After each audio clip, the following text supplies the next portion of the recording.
Fear says you're not enough. The walls are too high. The giants are too strong. The battle is too great. But fear was never the end of the story. Because when God calls, He also strengthens. Through rugged terrain, across uncertain ground, into the dark valleys of life, He gives courage to keep moving forward. When the journey feels too long, when the path ahead is unclear, when every step demands more than we think we have, God goes before us. Strength for the journey, faith for every step, courage for the calling.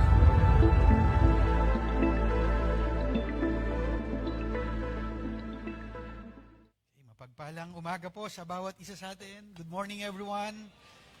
Come on, let's praise God. So, pakisabi mo naman sa katabi mo, God will bless you today. Okay, let's claim that na tayo po sa pagdinig po natin ng salita ng Panginoon, tayo po ay makaranas ng pagpapala po mula sa Kanya at patuloy natin siyang makilala sa atin pong mga buhay. At ngayon po ay ikatlong linggo na po ng ating series na Called to Courage. At ang pag-uusapan po natin ay Strength to Fight Again. May mga pagkakataon ho kasi na nangihina ho tayo at nawawalan po tayo ng pag-asa na magpatuloy pang muli sa ating buhay dahil sa mga bagay at pagkakataon na naranasan po natin sa ating pong mga buhay. Pero may sinabi po ang salita ng Panginoon sa Isaiah chapter 40, 30 to 31, even youth grow tired and weary, and young men stumble and fall. But those who hope in the Lord will renew their strength. They will soar on wings like eagles. They will run and not grow weary. They will walk and not be faint. So ang kailangan po natin gawin ay lalo po tayong umasa sa ating Panginoon sa kabila po ng mga pangyayari sa ating buhay. And that's the reason why meron po tayong spiritual foundation so that we grow more sa ating pong relationship sa ating Panginoon. So sana mas makita po natin yung values nito kaysa sa anumang mga bagay na tayo po bilang tayo mga Kristiyano, nagdi-desire pa tayo na mas makilala pa natin ang Panginoon sapagkat ang basihan po ng ating kalakasan at tagumpay sa buhay ay hindi lang sa mga bagay na meron po tayo at mga abilidad natin, kundi ang basihan po nito ay ang pagkilala at pagtitiwala po natin sa ating Panginoon. Amen po ba ron?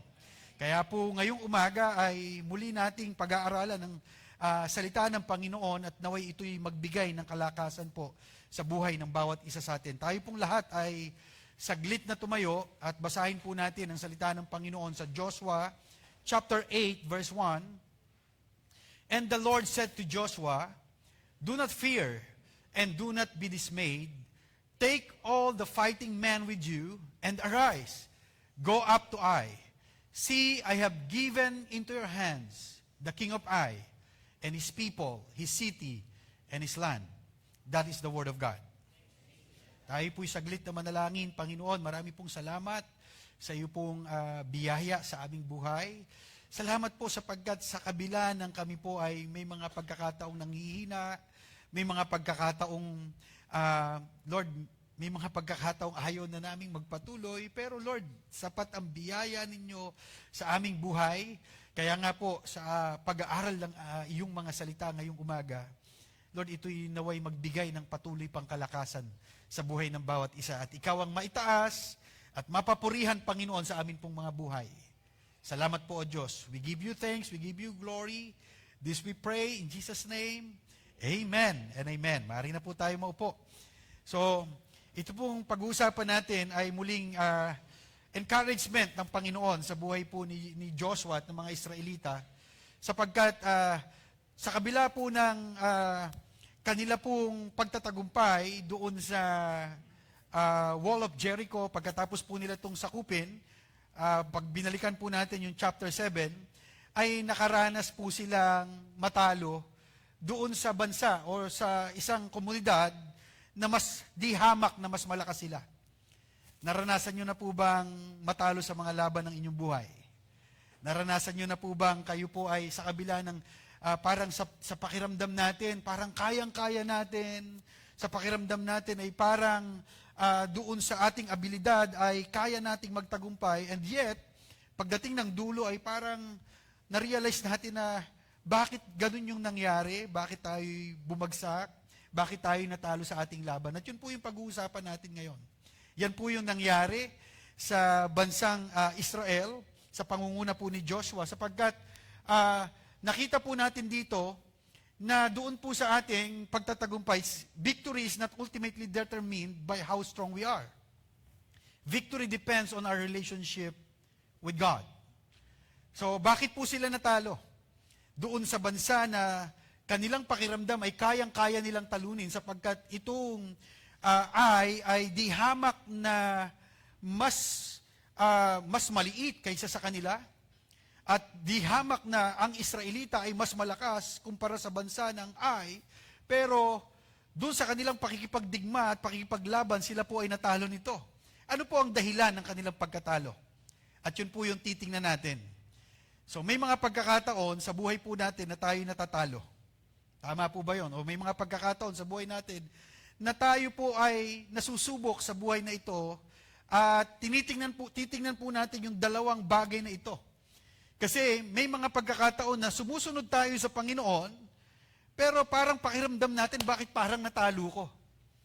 May mga pagkakataon naman, doon sa buhay natin, sa hindi natin pagsunod sa Panginoon, ay doon po tayo natalo. Tingnan po natin yung dalawang istorya na ito. I remember the story of Joseph.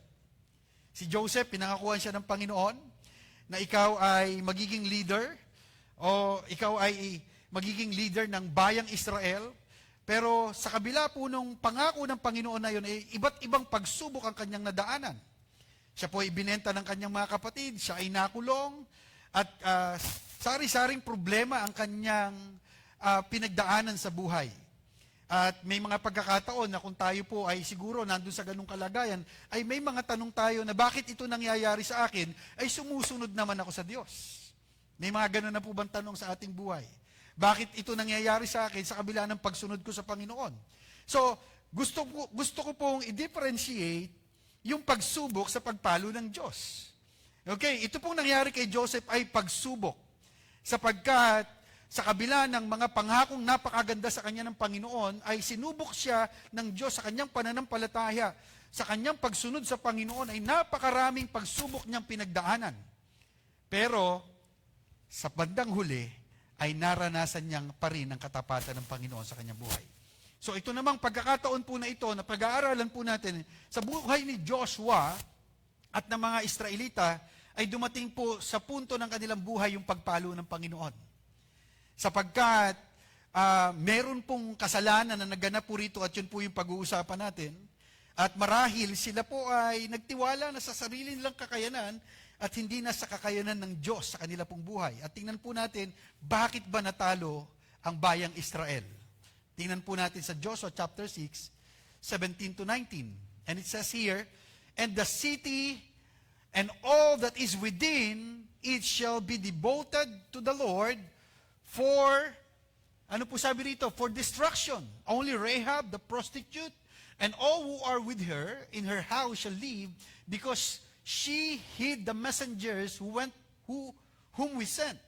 But you keep yourselves from the things devoted to destruction, lest when you have devoted them, you take any of the devoted things and make the camp of Israel a thing for destructions and bring trouble upon it.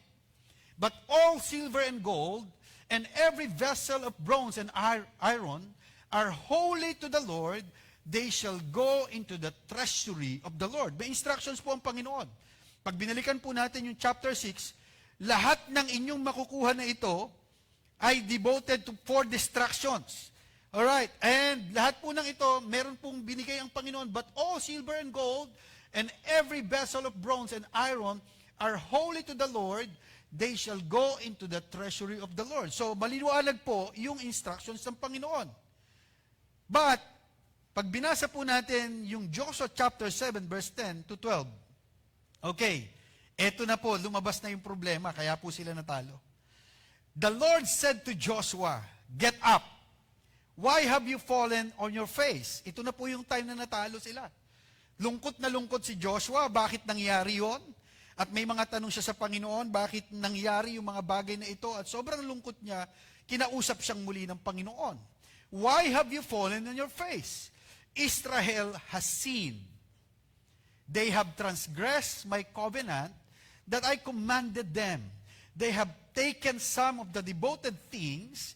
They have stolen and lied and put them among their own belongings. Verse 12, therefore the people of Israel cannot stand before their enemies. And that's the reason why.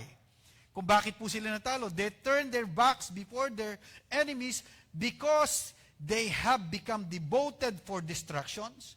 I will be with you no more unless you destroy the devoted things from among you. Kailanman na hindi tayo sasamahan ng Diyos sa ating mga kasalanan. Kailanman ay hindi natutuwa ang Diyos doon sa ating paggawa ng kamalian sapagkat alam ng Panginoon na ito ay magdudulot sa atin ng hindi mabuti sa ating pong mga buhay.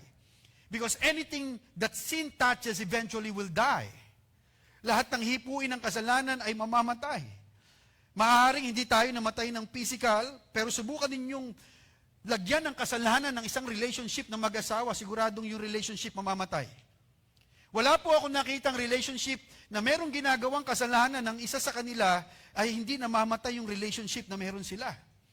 Kaya nga po, lahat ng hipuin ng kasalanan ay mamamatay. And sin promises freedom, but it only brings slavery. Akala ng iba, malaya tayong nakakagawa ng kasalanan. Pero ang totoo po nun, nagdudulot ito sa atin ng slavery. Habang ginagawa natin na yun, kala natin, malaya tayong ginagawa, but eventually, slave na pala ako nung kasalanan na ginagawa ko. It promises success, but it brings failure in our lives. Nakakala natin, pag gumawa ako ng kasalanan, parang feeling ko, bakit yung iba yung mayaman kasi gumagawa sila ng kasalanan. So therefore, gawa na rin tayo ng kasalanan. Kasi parang feeling ko, bakit sila ang bilis nung kanilang pagyaman? Bakit sila, di ba? Minsan ganun yung isipan ng tao, akala lang natin yon. Ang pinapangako ng kasalanan ay success, pero ang dulo ng lahat ng ito ay failure. It promises life, but it brings the wages of sin is death. Di ba? Akala natin, pag gumagawa tayo ng kasalanan, ang saya. Ang sarap gawin. Pero sa una lang yan. May daang matuwid sa tingin ng tao, pero kapahamakan ang dulo ng lahat ng ito. Kaya nga po, makikita po natin dito na nagkaroon po ng pagkatalo ang bayang Israel dahil sa kasalanan ni Achan. Pag binasa po natin yung chapter 7. And let's continue. Joshua chapter 7, 19 to 21. Then Joshua said to Achan, my son, give glory to the Lord, God of Israel, and give praise to him, and tell me now what you have done. Do not hide it from me. And in verse 20, and Achan answered Joshua, truly I have sinned against the Lord, God of Israel, and this is what I did. Ano po sabi niya? When I saw among the spoil a beautiful cloak from Shinar, and 200 shekels of silver, and a bar of gold weighing 50 shekels, then I coveted them, and took them, and see, they are hidden in the earth inside my tent, with the silver underneath. Na-focus po siya doon sa yaman. Nawala na po yung focus niya doon sa instructions ng Panginoon, sapagkat na-focus siya sa kanyang nakikita. Kaya nga po, napakahalaga po na pinipili natin yung dapat nating tingnan. Diba? Sapagkat kung titingnan po natin yung isang bagay, at kung hindi naman ito ang kalooban ng Panginoon, so dapat nating tingnan, ano ba yung kalooban ng Panginoon? Ano ba yung sinasabi sa akin ng Panginoon dito sa mga bagay na tinitingnan ko ngayon at inaasam-asam ko ngayon, is this the will of God sa buhay ko? Bago ko siya pagpukusan, bago ko siya tingnan, bago ko siya paglaanan ng aking oras, ng aking panahon, ito ba'y kalooban ng Panginoon? O baka naman masyado lang akong inasam yung mga bagay na ito, pero ang totoo nun, nawala na ako sa kalooban ng Panginoon sa aking buhay. So this is what happened to Achan. And we can see here that failure can remind us that our strength comes from God, not ourselves. So, let's go back to the life of Achan. Pag binasa po natin ito, fast forward, mga kapatid, napahamak po ang bayang Israel dahil po sa isang kasalanan. Alam niyo po, we can choose our sins. Or we can choose our sins, but we cannot choose the consequences of our sins. Pwede mong piliin ang kasalanan na gusto mong gawin. Pero hindi mo pwedeng piliin ang consequences ng kasalanan na ating ginawa. I remember the story ng isang, this is a true to life story. Very faithful siya sa kanyang asawa. Pero dumating yung araw, parang nanlamig siya dahil may nakilala siyang iba. At dahil sa nakilala niyang iba na yon, nanlamig siya sa kanyang asawa. At sabi niya, one time lang. Minsan lang. Susubukan ko lang. Sinubukan niya. At yes, one time lang. Nagkamali siya sa kanyang kabiyak sa buhay ng isang beses. Pero yung isang beses na yon nagdulot ng napakalaking consequences. Sapagkat yung one time, alam nyo, ang nakuha niya dun sa babae na yon ay AIDS. Naihawa niya ang kanyang asawa. And the problem is, nagbuntis ang kanyang asawa. So, we can choose our sin, but we cannot choose the consequences of our sins. Kaya nga, bago pa natin gawin, alam nyo, minsan isip natin, nasa huli talaga yung pagsisisi eh. Pero alam nyo, kapag binasa natin ang salita ng Panginoon, and when we meditate the Word of God, pwedeng mauna ang pagsisisi at hindi natin pwedeng sabihin na nasa huli lang talaga pagsisisi. Bakit? Bago ko pa gawin, Lord, pinagsisisihan ko na. Lord, naiisip ko pa lang, dahil alam ko ang iyong salita, pinagsisisihan ko na. Sapagkat lagi nating sinasabi, nasa huli ang pagsisisi. Pero pwede nating gawin na nasa una, kung aalamin na natin ngayon pa lang ang salita ng Panginoon, at mula doon sa salita ng Diyos, ito'y magiging salamin natin, Lord, tama ba itong gawin ko o hindi? Therefore, kung nakita ko na mali pa lang dapat kong gawin ito, pwedeng nasa una na ang pagsisisi ko. Tama po ba yon? Now, again, failure can remind us that our strength comes from God, not ourselves. Pangalawang nakita ko po rito, na kanilang naging pagkakamali sa pagharap nila sa ay ito po. Joshua chapter 7, verses 2 to 3. Joshua sent men from Jericho to Ai, which is near Beth-haven, east of Bethel, and said to them, Go up and spy out the land. And the men went up and spied out Ai. And they returned to Joshua and said to him, Do not have all the people go up. Nakita niyo po? Meron na agad pagtitiwala sa kanilang sarili. But let about 200 or 300 men go up and attack Ai. Do not make the whole people toil up there, for they are few. Wala po tayong nakita rito na, alam mo, sasamahan muli tayo ng Diyos sa ating pakikipaglaban nito. Ano sinabi nila? Maliit lang sila. Kayang-kaya natin.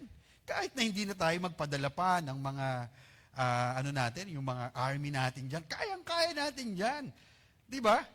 Nung una, nakita nila, sobrang laki ng mga kalaban. Pero dahil sa sobrang laki ng kalaban, doon nila nakita ang kanilang pangangailangan sa Diyos. Pero on the other hand, pag maliit naman yung problema at pag parang kayang-kaya natin, doon tayo nagkakaroon ng pagkukulang minsan. Doon tayo minsan, nane-neglect nating magtiwala sa Diyos sa panahon na parang kaya natin. And let me tell you this, doon sa panahon na parang kaya mo, mas lalo kang magtiwala sa Diyos. Huwag nating pagtiwalaan ang ating mga sarili sapagkat, again, sinabi ng salita ng Diyos sa Proverbs 3:5-6, Trust in the Lord with all your heart and lean not on your own understanding. And when we lean on our own understanding, doon na tayo nagkakaroon ngayon ng problema. Kasi bakit? Kasi pinaniwalaan ko na yung kaya ko lang eh. Pero this time, Lord, maliit man ito o malaki, Lord, magtitiwala pa rin ako sa iyo, Panginoon. Sapagkat ina-acknowledge ko na wala akong magagawa kung hindi niyo ako sasamahan. At ina-acknowledge ko rin, Panginoon, pagkasama kita, walang hindi ako magagawa sa buhay na ito. Amen. So now, ito yung problema, mga kapatid. Nagtiwala na sa sarili nilang kakayanan. Nangyari na ba yan sa buhay natin? Nung nagtiwala tayo sa sarili nating kakayanan, di ba? Doon din natin na-realize, mali talaga eh. Doon ako pumalpak eh. Doon ako nagkamali eh. Kala ko kasi magaling ako eh. Kala ko kasi kaya ko eh. Pero Lord, thank you kasi doon sa mga pagkakamali na to, salamat dahil ipinakita mong muli, Panginoon, ang biyaya niyo sa aking buhay. Our failure can expose our pride. Our failure can expose our disobedience. Our failures can expose our dependence on ourselves. So yan po yung inire-reveal ng failure. Na Lord, thank you Lord kasi hinayaan niyo pong mag-fail ako dito kasi Lord, sa totoo lang, ma-pride na pala ako eh. Sa totoo lang Lord, akala ko sa sarili ko, parang okay pa, pero ang totoo nun, naging prideful pala ako. Ang totoo nun Lord, hindi pala ako sumunod sa iyo. Ang totoo nun, Lord, naging dependent pala ako sa sarili ko at hindi na sa inyo, Panginoon. But again, this is the reminder of God. But failure doesn't have to destroy you. Alright. Because failure is not bigger than the grace of God. Walang failure na mas malaki kaysa sa grasya ng Panginoon sa ating buhay. At walang malaking kasalanan ang hindi kayang patawarin ng Diyos. So now, failure can become the place where we learn to depend on God again. Alright? So Lord, thank you for allowing us to fail. Kasi Lord, tinuturuan niyo po kami, Panginoong, magtiwalang muli sa iyo at hindi sa aming mga sarili. At ito'y grace niyo po, Panginoon, sa aming buhay sapagkat doon sa panahon na ako'y nagkamali, pwedeng mapahamak na ako totally. Doon sa aking pagkakamali, Lord, pwedeng, Lord, doon sa pagkakataon na yun, hindi na ako makabangon. Pero salamat, Lord. You know what? Our God is a God of second chances. I hope and I pray na yung failure po natin, hindi po yun yung mag-define sa buhay natin. Nawa yung failure natin, mas lalo nating ma-appreciate yung grace ng Lord na siya magre-restore sa atin. Amen. So God's grace calls us back when we fail. Tinatawagan muli tayo ng grasya ng Panginoon when we fail. So, sabi po rito, Joshua chapter 8 verse 1, and the Lord said to Joshua, do not fear and do not be dismayed. Take all the fighting men with you and arise, go up to Ai. See, I have given into your hand the king of Ai and his people, his city and his land. Nagkamali ka, nagkulang ka, tumalikod ka. Sinasabi ng Panginoon, nung time na ikaw ay nanghingi ng tawad sa akin, tumayo kang muli. At yung pangako ko sa iyo, yung mga binigay ko sa yung mga pangako, kailanman, yung failure mo ay hindi kayang pigilan ang mga pangako ko sa iyong buhay. You get up again and see, I have delivered the eye in your hands. So now, mga kapatid, grace doesn't mean na ini-ignore lang ni Lord yung sin. Okay, don't get me wrong. Okay, wala tayong mababasa rito na, uy, okay lang yan. Talagang ganun. Diba? Talagang, pagka ulit, okay lang yan. Hindi po sinabi ni Lord na ganun, na nagkakamali ka, okay lang yan. Wala pong sinabi, alam niyo po, dinil ni Lord yung sin. So grace doesn't ignore sin. Ang ginawa po ng Panginoon, idinil niya muna yung sin. Kasi minsan gusto natin, Lord, i-bless niyo nga po ako. Pero sinasabi ng Panginoon, repent and go back to me. Marami sa atin gusto ng blessing si Lord, pero ayaw nating talikuran yung kasalanan. Lord, ipagtagumpayin niyo nga po muli ako. Diba? Pero sinasabi ng Panginoon, you surrender your life to me. Are you willing to surrender your life? Are you willing to repent and go back to God in order for you to experience again the blessings and the grace of God in your life? Unless na tayo po ay mag-repent, hindi po tayo mare-restore. Walang restoration na magagawa sa ating buhay kung hindi po tayo magre-repent at aaminin natin ang ating kasalanan sa Diyos. Kaya nga po yung restoration, nanggagaling po yan sa repentance. And repentance is turning away from sin and turning to God. That is repentance is all about. Hindi yung Lord, nagsimba ako nung Sunday, okay? Lord, nagrepent na ako. Diba? So, ibig bang sabihin, gagawa ulit ako ng kasalanan? Hindi. talikuran mo na nga yan ngani. Di ba? Talikuran mo na yan. In order for you to restore your life to the will and the purpose of God in your life. That's the grace of God. Alam niyo po, yung grace ng Panginoon, binibigyan niya tayong muli ng pagkakataon. Pero it's up to you. You have a choice. May mga choice po tayo eh. Hindi po tayo ginawang robot ng Panginoon. Kailangan tayo mismo yung magdesisyon na, Lord, nagkamali po kami at inaamin po namin ito sa iyong harapan at ngayon po, Lord, tumatayo pong muli kami sa grasya ninyo, hindi dahil mabuti kami, kundi dahil sa kapatawaran na naranasan namin sa inyo, makapagpapatuloy po kami sa biyaya ninyo. At Lord, sa biyaya nyo rin, Panginoon, matatalikuran namin ang aming mga kasalanan. The grace that saves you is the same grace that will give you the power to overcome sin. And grace is not a license to commit sin. Nagkakakamali po tayo ng pangunawa pagka ginamit natin yung grace ng Panginoon para magkamali at magkamali at magkamali pa tayo. Kasi anyway, di ba, loving naman si God. Nagpapatawad naman siya. Nagkakamali ho tayo ng intindi pagka ganoon. Pero kung naintindihan natin yung grace ni Lord, Lord, thank you kasi alam ko, Panginoon, nagkamali ako. Pero Lord, thank you for your grace. Ngayon, sa biyaya ninyo, Lord, mapagtatagumpayan ko anumang pagkakamali at kasalanan na gawa ko. Israel failed, but God did not abandon them. Wow. They lost, but God gave them another opportunity. They were discouraged, but God strengthened them again. Wow, that is the grace of God. Hindi ka tinalikuran ng Diyos. Amen. Come on, let's praise God.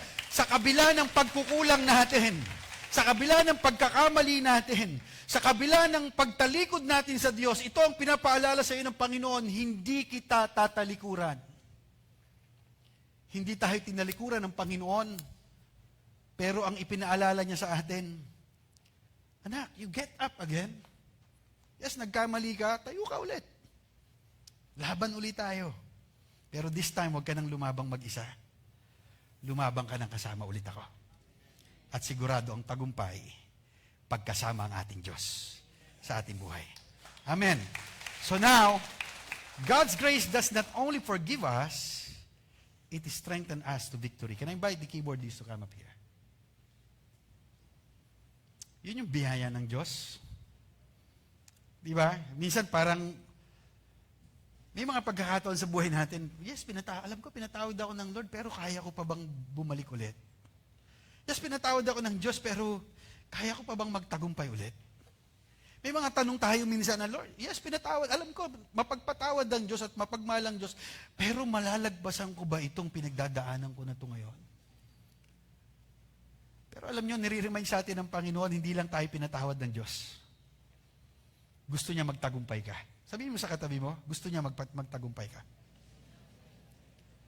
Diba, ang sarap na reminder sa atin ng Lord na yung failure mo does not define you. Sana yung failure natin, hindi yun yung magdi-define ng buhay natin ngayon. Sana yung failure natin ay pagkakataon upang maranasan natin muli ang biyaya ng Diyos at ang tagumpay niya sa ating buhay. Alam niyo, nakaka-excite, di ba? Kapag ka na-restore ulit tayo ng Panginoon, Lord, thank you. Kasi, alam ko yung bigat ng kasalanan eh. Pwede na akong mamatay nung time na yon. Pwede na akong mawala nung oras na yon. Pwede na akong maligaw at mapahamak nung oras na yon. Pero Lord, inabot niyo ako ng biyaya ninyo. At hindi mo lang ako inabot. Gusto mo, Lord, lakaran ko ang tagumpay na ibinigay mo sa buhay ko. Muli mong ipaalala sa iyong katabi, you are already victorious. Pinagtagumpay na tayo ng Diyos. Amen. Pinagtagumpay na tayo ng Panginoon. Then the Lord said to Joshua, stretch out the javelin that is in your hand toward Ai, for I will give it into your hands. And Joshua stretched out the javelin that was in his hand toward the city. And the men in the ambush rose quickly out of their place.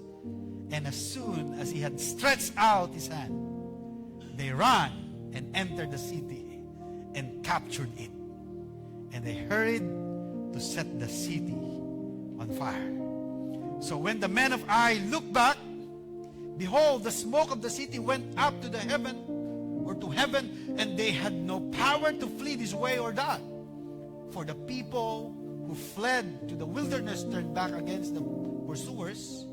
And when Joshua and all Israel saw that the ambush had captured the city, and that the smoke of the city went up, then they turned back and struck down the men of Ai. Verse 22, and the others came out from the city against them. So they were in the midst of Israel, some on this side and some on that side, and Israel struck them down until there was left none that survived or escaped. But the king of Ai, they took alive and brought him near to Joshua. And after that, alam niyo po, nagtayo sila ng tawag dito ng mga bato na magpapaalalang muli ng katapatan ng Panginoon sa kanilang buhay. Alam niyo mga kapatid, again, gusto ng Panginoon ay tagumpay tayo. Ayaw niya na tayo ay talunan. In fact, God said in His Word in John chapter 10 verse 10, the thief comes here to steal, kill, and destroy. That is Satan. That is our enemy. Gusto niya mawasa ka. Gusto niya masira ka. Gusto niya, alam niyo, yung hindi maayos ang buhay mo, yan ang gustong-gusto ng kaaway. Pero hindi yan ang gusto ng Diyos. Gusto ko ipaalala sa iyo. Sabi niya, I have come that you may have life and have it to the fullest. And that is the promise of God in our lives. Gusto niya tagumpay tayo sa ating buhay. Kaya nga, ano man ang pinagdadaanan nating lahat ngayon, tandaan natin, dadaanan lang natin yan. Pagkasama natin ng Diyos, sigurado na ang tagumpay sa ating mga buhay.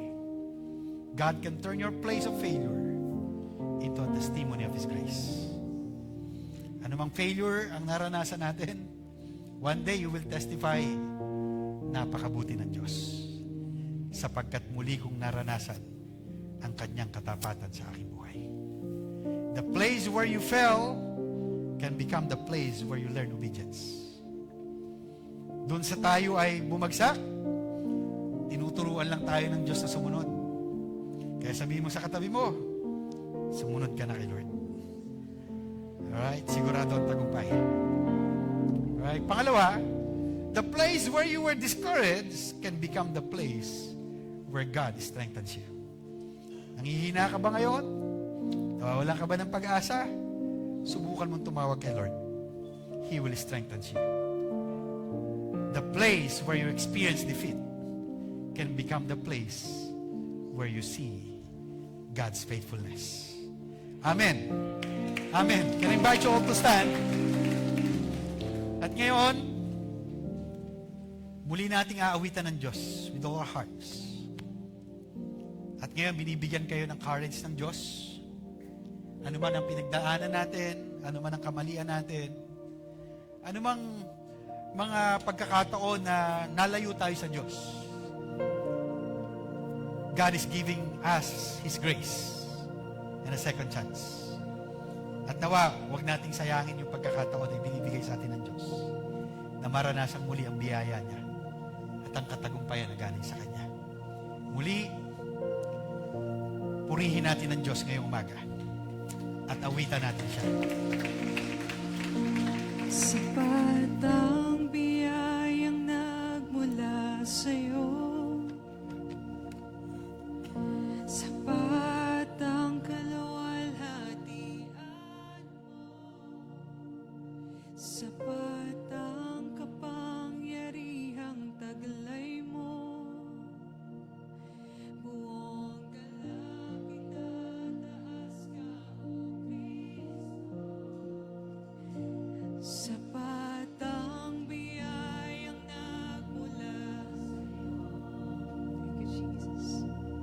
sapat ang kaluwalhatian mo, sapat ang kapangyarihang taglay mo. Buong galak itataas ka, O Kristo. Sapat ang biyayang nagmula sa'yo. Come on, sing your heart out. Sapat ang kaluwalhatian mo, sapat ang kapangyarihang taglay mo. Buong galak itataas ka, O Kristo. Come on, let's declare. Sapat ang biyayang nagmula sa'yo. Salamat, Panginoon. Sapat ang kaluwalhatian mo, sapat ang kapangyarihang taglay mo. Buong galak itataas ka, O Kristo. Sapat, sapat ang biyayang nagmula sa'yo. Yes, Lord.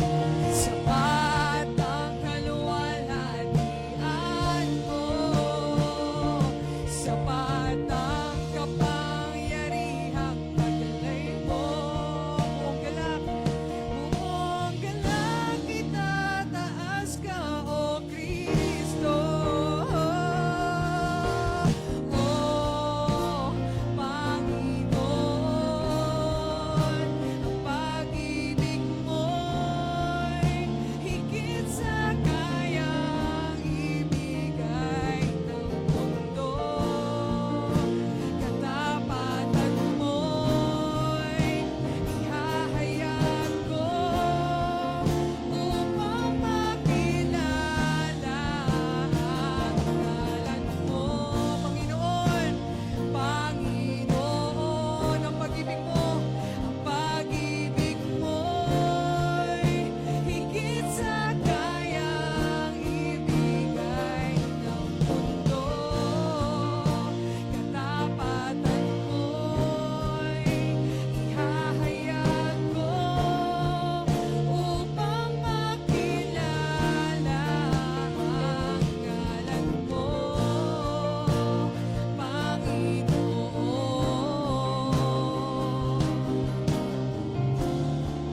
O Panginoon, padalasan, sapat ang biyayang nagmula sa'yo, sapat ang kaluwalhatian mo, sapat ang kapangyarihang buong galak itataas ka, O Kristo.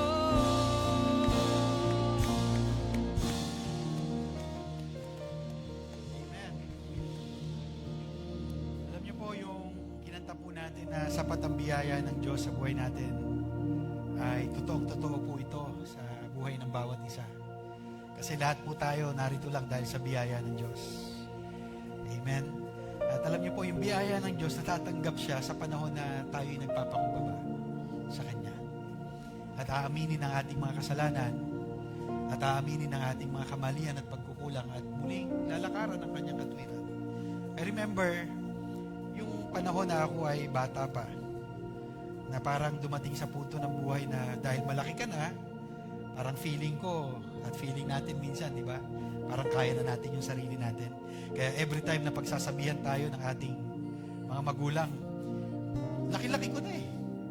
Di ba? Parang hindi na natin sila na-appreciate, na kaya naman nila tayo sinasabihan kasi mahal nila tayo. Kaya nila tayo sinasabihan. Bakit? Kasi gusto nila mapabuti tayo. Tama ba yun? Ganun ang Diyos natin eh. Na-feeling natin minsan, Lord, laki-laki ko na. Kaya ko na to. Alam ko na to. I have experienced that. At kayang-kaya ko to. Minsan ganun yung pakiramdam ng mga bata. Or pakiramdam natin. Pero alam nyo, maraming pagkakataon sa buhay ko nung sinuway ko ang nanay ko. ang tatay ko. Yun yung panahon na experience pain in my life. Yun yung panahon na experience yung distractions, na experience ko na, doon ko nare-realize, tama nanay ko eh. Tama yung tatay ko na sinasagot ko pagka pinagsasabihan ako. And many times, we experience that sa relationship natin kay God. Maaaring hindi natin siya sinasagot, pero totoo nun, hindi natin ginagawa ang gusto niya sa buhay natin. Ngayon, isang paalala, mahal na mahal ka kasi ng Diyos. Kaya niya ikaw pinagsasabihan. Kaya niya tayo pinaaalalahanan. Dahil mahal na mahal tayo niya. At gusto niya mapabuti tayo. At napakaganda ng plano niya sa ating buhay. Amen. Can we receive that? Come on, let's praise Him. Can we receive God's promises? Pwede ba natin itaas ang ating mga kamay ngayon sa Panginoon? Lord, tinatanggap namin, Panginoon, ang iyong mga pangako sa aming buhay. At kasabay ng pagtanggap namin ito, O Diyos, humihingi po kami ng kapatawaran sa anumang nagawa naming kasalanan. At sa pagkakataon na ito, maaaring, Lord, nandun kami, Lord, sa panahon na parang failure, sa panahon na, Lord, na parang, Lord, hopeless situations. Pero Lord, thank you kasi hindi yun yung magdi-define sa amin. Ang nais mo lang sa amin ay magbalik loob sa iyo, humingi ng kapatawaran at lakaran ng iyong katwiran sa aming buhay. Lord, sa aking mga kapatid at sa bawat isa na narito ngayon, Lord, anuman ang pinagdadaanan namin, Panginoon, at anumang sitwasyon, anumang kasalanan, Panginoon, ang naglayo sa amin sa iyo. Lord, I pray, Lord, na ibalik niyo po kami muli sa iyong dakilang kalooban at malakaran namin ang tagumpay na meron na kami sa iyo. Maraming salamat, O Diyos, sa iyong mensahe na nagpaalala sa amin, Panginoon, na kapag dumating sa punto ng buhay namin na hindi namin kayo isinama, siguradong ang dulo ng lahat ng iyon ay failures. But on the other hand, O God, kapag naman sa kabila ng aming failure, ay na-recognize namin at in-acknowledge namin ang pangangailangan namin sa iyo, at isinama ka namin, Panginoon, at pinagtiwalaan at pinanampalatayaan sa aming buhay. Lord, ang dulo ng lahat ng ito ay tagumpay. Salamat po, Panginoon, for a victorious life that you have given to each and every one of us, Lord. Pagpalain niyo po ang bawat isa na narito ngayon. Tanggapin ninyo ang mayamang biyaya at pagpapala ng ating Diyos. Ang pag-ibig ng ating Ama at ang pagsama ng banal na Espiritu ay maranasan ng bawat isa sa atin ngayon. Pagpalain kayo ng Diyos. Sa pangalan ni Jesus. Amen. And amen. And amen. Alright. Can we declare God's blessing? Sabihin mo naman sa katabi mo, God bless you. Pagpalain ka ng Diyos. God bless. God bless. God bless. Great.